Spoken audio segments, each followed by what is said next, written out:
Salut, ici c'est Tronic Hack. Je fais cette petite vidéo pour vous montrer très rapidement comment connaître l'état du transistor. S'il est en bon état, s'il est en court-circuit ou bien tout simplement s'il est brûlé. Donc avec ces différents états, nous allons faire des différentes approches pour pouvoir faire la réparation ou le diagnostic, puisque les informations ne sont pas la même chose. Donc là maintenant, on a deux transistors ici. On a deux transistors bipolaires. Donc, on a un ici NPN et celui-là est un transistor PNP. Si vous êtes nouveau sur cette chaîne, ici on parle d'électronique, de comment tester, on fait différents projets électroniques.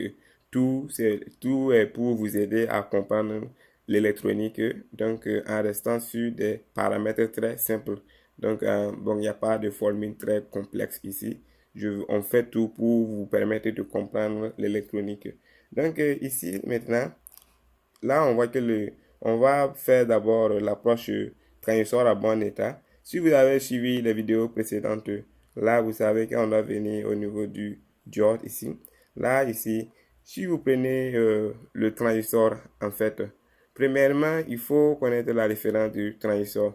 Si vous trouvez la référence du transistor, vous partez sur Google, vous faites la recherche. Là vous allez pouvoir détecter le brochage des différents transistors. Ici, on voit que c'est directement inscrit, donc on va pouvoir faire le test.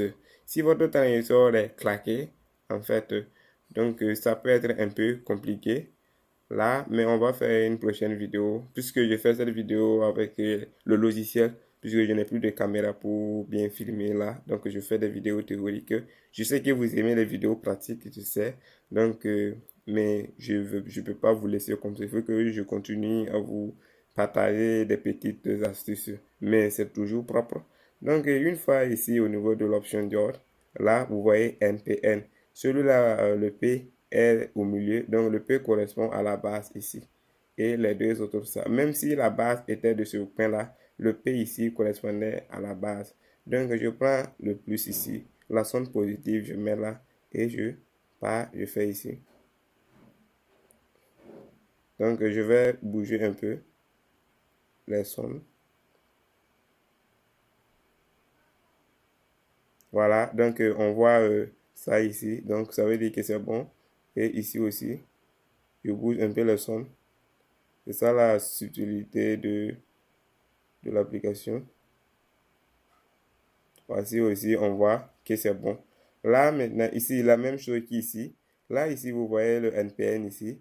Le milieu, ça c'est la base. Donc, et on voit N. Le N qui signifie noir. Si vous avez suivi une précédente vidéo. Donc, on vient ici, on fait la même chose. Le P correspond au plus. Vous voyez que ça fonctionne. Et ici aussi. Donc, là, ça fonctionne. Maintenant, on va voir le nouveau transistor brûlé. Donc, au niveau du transistor brûlé, ici, on ne doit rien avoir. Donc, on ne doit rien avoir. Donc, même si vous faites comme un commun, puisqu'il n'y a plus de connexion interne dans le transistor. Donc, vous voyez que je n'ai rien. Ici, même les deux transistors, je n'ai rien. Donc, si je veux, je fais comment, je vais rien avoir. Il n'y a pas de, je fais pas une lecture sur le multimètre.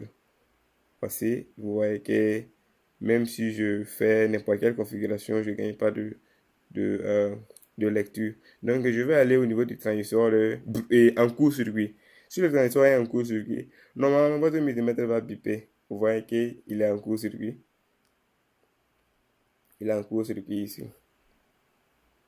Là, ici aussi, il est en court-circuit. Vous avez dit là, s'il est en court-circuit, partout où on va, on fait une lecture de 0,0. Si votre multimètre est en mode bip, ça va sonner très fort. Donc, puisqu'il est en court-circuit. Je sais que vous adorez les vidéos pratiques. Donc, je suis désolé, puisque je n'ai plus une bonne caméra pour filmer. Là, donc, c'est pour ça que j'utilise ce logiciel pour vous expliquer comment faire le test rapide.